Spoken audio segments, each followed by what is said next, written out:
If you love God, but you're navigating hard things in your marriage right now and you aren't seeing the breakthrough that you have been praying for, this video, this channel is for you. Hi, I'm Julie, believer in Jesus Christ, an accredited coach, and a woman who's been married for more than 3 decades. And like I said, like you, I believe in God. I love God. And I've been where you are. In fact, the reason why I'm here, the reason why this channel is here is that I want to tell you that you are more powerful than you realize and that you have access to resources in God that can shift everything for you. And I know this to be true from my own lived experience as a spirit-filled daughter of God, a woman that's been married for more than 3 decades, and working with clients as an accredited coach. Now, when I say shift everything, I don't mean make the hard things go away. It's all about the shift that happens inside of you, because that's where the real catalyst for things changing actually happens. Now, let me ask you this. Have you been praying and praying and praying for change to happen in your marriage, and you're wondering why, despite those prayers, nothing seems to be changing? Well, I've been in that place of frustration, praying for God to do something, yet not seeing things shift. And I started doubting my ability to hear God and questioning, what the heck is God doing? The harder I tried, the more frustrated I became. Well, today I'm going to share one change that God showed me to make and how I was praying that propelled me out of prayer fatigue and into prayer renewal and just having that fresh energy and vitality back in my prayer. Now, my husband had been diagnosed with post-traumatic stress disorder following a major breakdown. He'd served the Australian Army for 13 years, and when things were unfolding in the Middle East, he was regularly deployed for 6 months at a time. However, his career was over with this diagnosis of PTSD, and he was medically discharged from the Army. And I have to tell you that the symptoms of his condition were extensive. It was a long time before we could do simple things like going for a walk, doing the grocery shopping. Most days, he was bedridden just from sheer physical and mental exhaustion. So I was, as you can imagine, praying and praying and praying for his healing, praying that he'd recover, praying that he'd become himself again. And those days turned into weeks, which turned into months of praying. And I started to lose hope that things would ever change. And I started to accept the belief that this is just the way that things are going to be from now on. So why keep praying the same prayer when it seemed like nothing was going to change? In the middle of this scenario, there was one thing that I was doing every single day. I have a 1-year Bible that allocates passages from the Bible for each day of the year. And there was one passage that completely transformed my perspective on prayer and changed me in the process. In the book of 1 Chronicles 14, verse 9, there is a story where David is about to battle the Philistines. And the story goes like this. So the Philistines had come and raided the valley of Rephaim. So David inquired of God, shall I go and attack the Philistines? Will you deliver them into my hands? And the Lord answered him, go, I will deliver them into your hands. So David and the men went up from Baal Perazim, and there he defeated them. He said, as waters break out, God has broken out against my enemies by my hand. So that place was called Baal Perazim. Then verse 12 says, the Philistines had abandoned their gods there, and David gave orders to burn them in the fire. Now, once more the Philistines raided the valley. So again, David inquired of God, and God answered him, do not go directly after them, but circle around them. and attack them in front of the poplar trees. As soon as you hear the sound of marching in the tops of the poplar trees, move out and go to battle, because that will mean God has gone out in front of you to strike the Philistine army.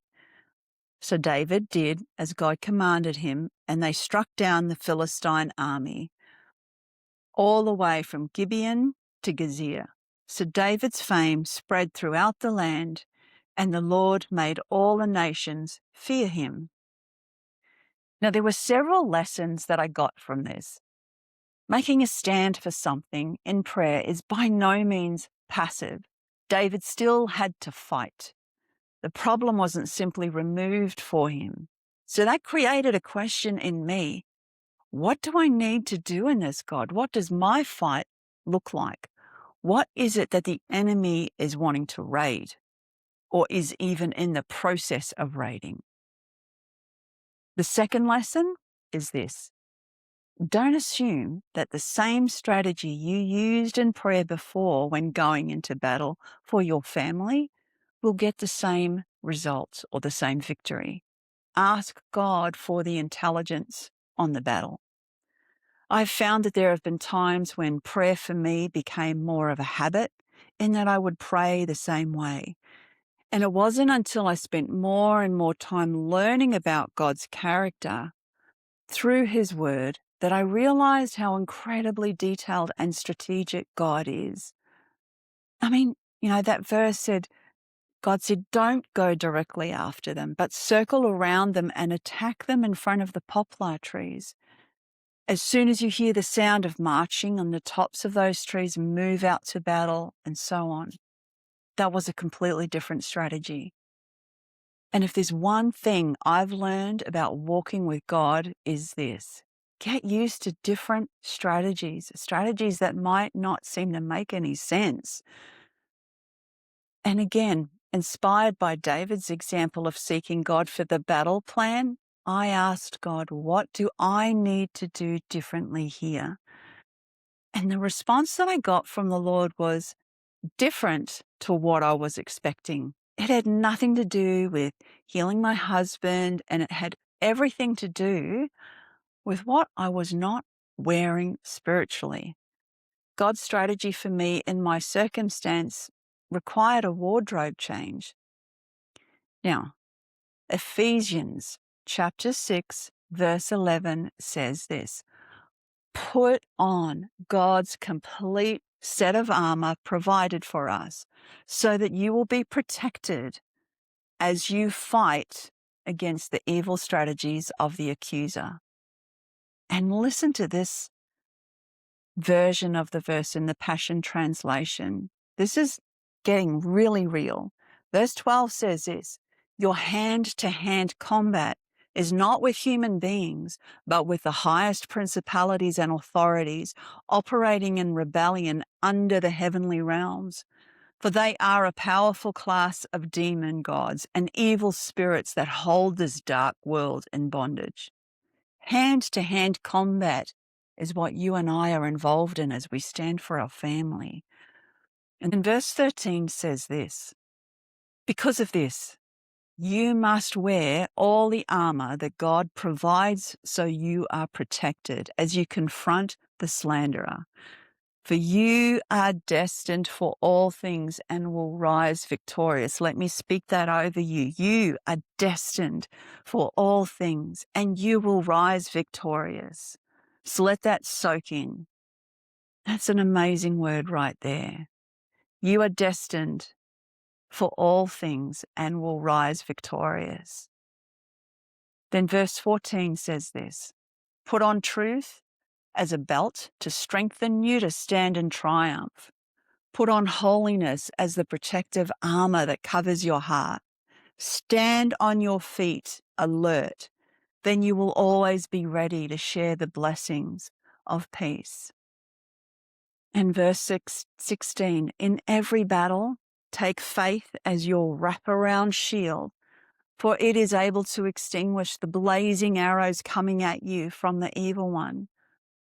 And verse 17 to 18 says this, embrace the power of salvation's full deliverance, like a helmet to protect your thoughts from lies, and take the mighty razor-sharp spirit sword of the spoken word of God. So you see, it's not just about wearing the armor, it's understanding how to move in it, how it works. This was a wake-up call for me, a reminder. I needed to protect my thoughts from lies as a first priority because, man, I had so much noise going on. So that is what God started teaching me to do as my strategy. How? By adopting the posture of a gatekeeper over my mind. Instead of my thoughts focusing on what seemed lost and what needed to change and what was missing, I would ask myself this one question. Is this thought that I'm having right now adding any value to what's important today? And very quickly, instead of feeling grief for what we didn't have anymore in our marriage, I started celebrating the micro wins. Sometimes it would be as small as just being able to enjoy a cup of tea in the backyard together. Sometimes it would be deep gratitude and thankfulness to God for simply being able to hear my husband's voice. Because far too many families, that familiar sound isn't there anymore. So here's my suggestion for you on what to do next. Write down the prayer that you've been praying and praying, the equivalent of the battle you've been making a stand for. Number 2, put it before God. Ask Him to show you what His strategy is for this battle. What does it look like? What does He want you to do? Number 3, write down what comes up in your thoughts in response to the question you ask Him. Just write whatever impressions come to your mind. Don't overthink it. Number 4, ask Him, Lord, what's the most important step you want me to take next? And number 5, take that step. Now, this video is part of a series on specific biblical strategies to use when navigating difficulties in your marriage. In fact, you could apply this to almost any area of your life. So with that, be sure to click the link in the description below to check out the next video in the playlist. Now, if you've also been wondering what your next step actually could be after this video, this is where my community, Marital Clarity, comes in. I've started this community to be a place where we go deeper into creating a vision for what building a kingdom-focused marriage looks like. And it starts within us. You'll find the link below. Come as you are, no pressure, just support, inspiration, clarity for the season that you are in. And you know, one of the things I'm excited about in creating this community, we all have our own stories to share. And this is the place to do that, to inspire others, to encourage and help others on our walk as well. Love to see you there.